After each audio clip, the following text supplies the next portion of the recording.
दोस्तों नमस्कार। Middle east लगातार जंग की चपेट में है। अमेरिका इजराइल लगातार ईरान पर बमबारी कर रहे हैं और दूसरी तरफ ईरान है कि कुवैत हुआ, बहरीन हुआ, सऊदी अरब और अमीरात, दुबई में लगातार ईरान है वो हमले कर रहा है अपने पड़ोसी देशों पर। और ईरान युद्ध को लेकर जो सबसे बड़ी अपडेट आ रही है वो ये है कि ईरान ने बहरीन में एक तेल रिफाइनरी पर हमला कर दिया है दोस्तों। और इस हमले के बाद जो स्ट्रेट ऑफ हॉर्मुज से तेल सप्लाई होती है वो भी प्रभावित हुई है। लगातार ईरान अपने पड़ोसी देशों पर हमले कर रहा है। लगातार अमेरिका, इजराइल ईरान पर हमले कर रहे हैं।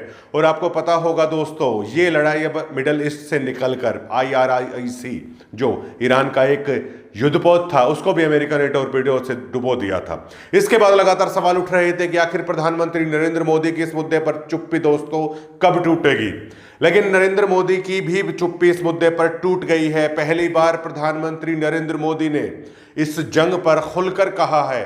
प्रधानमंत्री नरेंद्र मोदी ने कहा है कि जल्द ही शांतिप्रिय तरीके से अमेरिका, इजराइल और ईरान के मध्य में जो जंग चल रही है इसका हल है वो निकला जाना चाहिए। लेकिन अभी भी ईरान को लेकर प्रधानमंत्री नरेंद्र मोदी ने और भारत ने अपनी कोई स्पष्ट नीति जाहिर नहीं की है। ना तो ईरान का समर्थन ही किया जा रहा है, ना ही ईरान का क्रिटिसाइज ही है वो किया जा रहा है।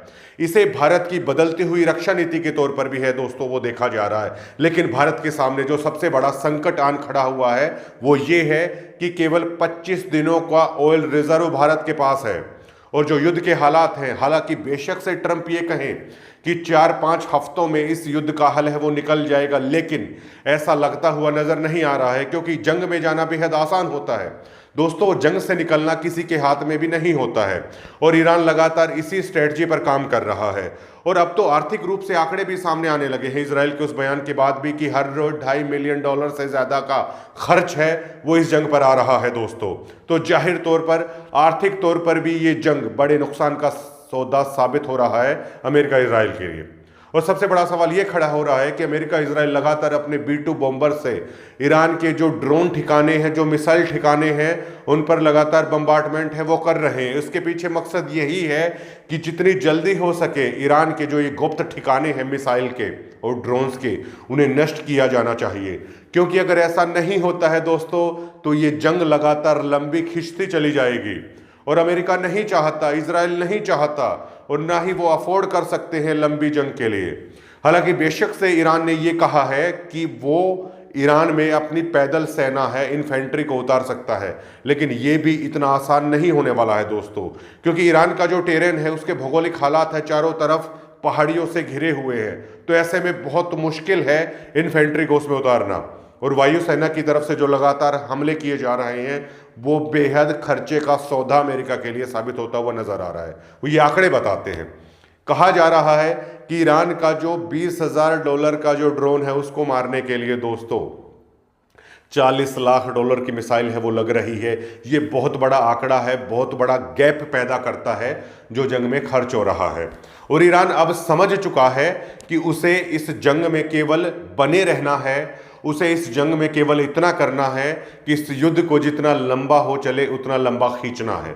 ईरान समझ चुका है कि अगर इस जंग को उसने 2 या 3 महीने तक खींच दिया तो अमेरिका को मजबूरी में वापस लौटना पड़ेगा।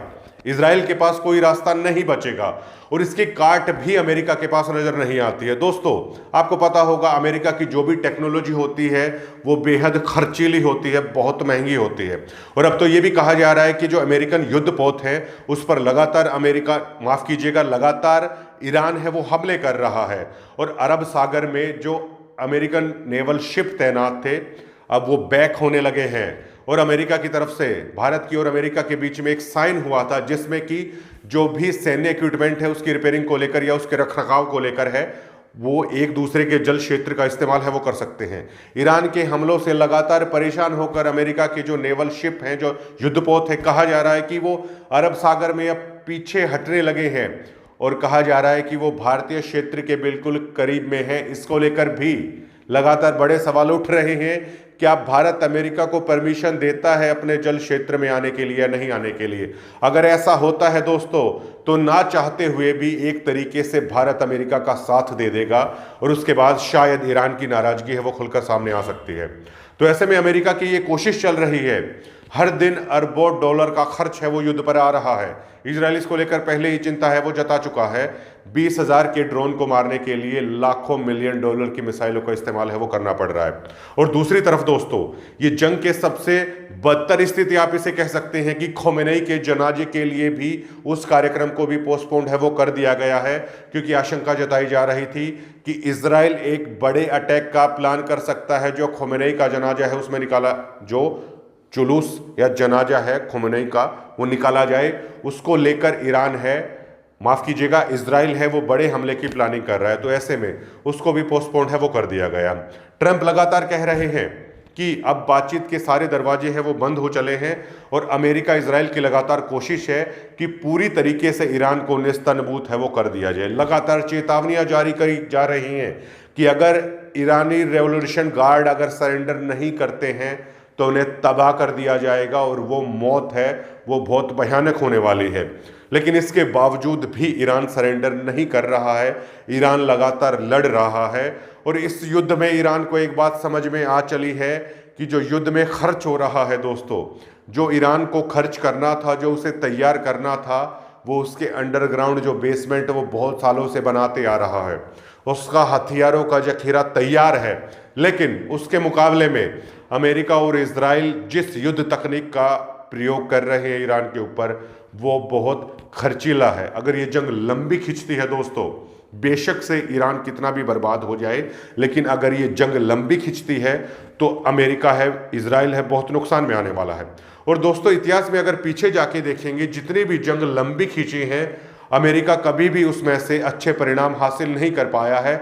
चाहे आप अफगानिस्तान में देख सकते हैं, जब अमेरिका ने वहां पर इन्फेंट्री उतारी तो किस कदर अमेरिका को वहां से सालों बाद भी भागना पड़ा।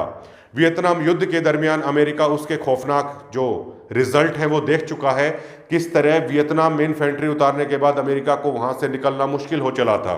अमेरिका जब भी युद्ध में सालों तक फंसा है, उसके परिणाम यही हुआ है कि आखिर में अमेरिका को वहां से भागना पड़ा है। और ट्रंप इस बात को बाखूबी समझते हैं, इसीलिए लगातार खुफिया जानकारी जुटाई जा रही है, चाहे इजराइल की मोसाद हो, चाहे अमेरिका की CIA हो, वो लगातार ये जानकारी जुटा रही हैं कि ईरान के जो अंडरग्राउंड जो मिसाइल हैं उन्हें नष्ट कर देना चाहिए। लेकिन दूसरी तरफ पूरी दुनिया पर अब इस युद्ध के जो बादल हैं वो मंडराने लगे हैं। दोस्तों इंडिया के पास केवल 25 दिनों का ऑयल रिजर्व है, ऐसे में वो वैकल्पिक रास्ते तलाश रहा है। और जो खबर निकलकर सामने आ रही है उसके मुताबिक है रूस के साथ भारत की बातचीत है वो चल रही है कि जब तक इस युद्ध का हल ना निकल जाए तब तक रूस से क्यों ना आखिरकार तेल लिया जाए। और अमेरिका की तरफ से भी कह दिया गया है कि 1 महीने तक अस्थायी छूट है वो दे दी गई है, क्योंकि भारत पर लगातार अमेरिका दबाव बना रहा था कि रूस से ऑयल ना खरीदा जाए, क्योंकि रूस यूक्रेन में जो युद्ध कर रहा है उस पैसे का इस्तेमाल वहां पर हो रहा है। तो ऐसे में इस जंग को देखते हुए अमेरिका की तरफ से भी छूट दी गई है और रशिया के साथ लगातार बातचीत है वो चल रही है कि तब तक रशिया से ऑयल खरीद लिया जाए। लेकिन दोस्तों ये भी केवल एक वैकल्पिक रास्ता है, क्योंकि भारत अपना 50% से ज्यादा क्रूड ऑयल है वो उसी रास्ते से होकर आता है, स्ट्रेट ऑफ हॉर्मुज से, जिसे ईरान ने बुरी तरीके से प्रभावित किया है, पूरी तरीके से बंद कर दिया गया। और मिडल ईस्ट में लगातार बारूद पर बारूद है वो बरसाया जा रहा है दोस्तों। और ऐसा लगता नहीं है कि इस जंग का हल जल्दी से जल्दी निकलने वाला है। तो क्या अब अमेरिका केवल वायुसेना के दम पर, नौसेना के दम पर इस जंग को जीतने के हालात में इजराइल अमेरिका हो पाएंगे, या इन्फेंट्री को भी इजराइल अमेरिका है वहां पर उतार सकते हैं दोस्तों? अगर ऐसा करने पर मजबूर होते हैं तो ये जंग बहुत लंबी खींचेगी, और जितनी ये जंग लंबी खींचेगी उतना इस युद्ध का जो दायरा है दोस्तों वो लगातार बढ़ता ही चला जाएगा। और ईरान अब समझ चला है कि इस युद्ध में उसे केवल आर्थिक नुकसान पहुंचाना है, और ऐसा आर्थिक नुकसान पहुंचाना है जिसका व्यापक असर पूरी दुनिया तक जाए।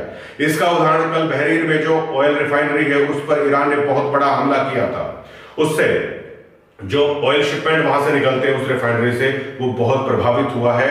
और चाइना भी बहुत प्रभावित हो रहा है, क्योंकि चाइना अपना अधिकतर जो तेल है वो वहीं से खरीदता है। हॉर्मुज को बंद कर दिया गया पूरी तरीके से। तो ऐसे में बड़ा सवाल खड़ा होता है कि कब तक ये जंग है वो जारी रहेगी। दोस्तों 90 डिग्री को लाइक कीजिए, शेयर कीजिए, सब्सक्राइब कीजिए।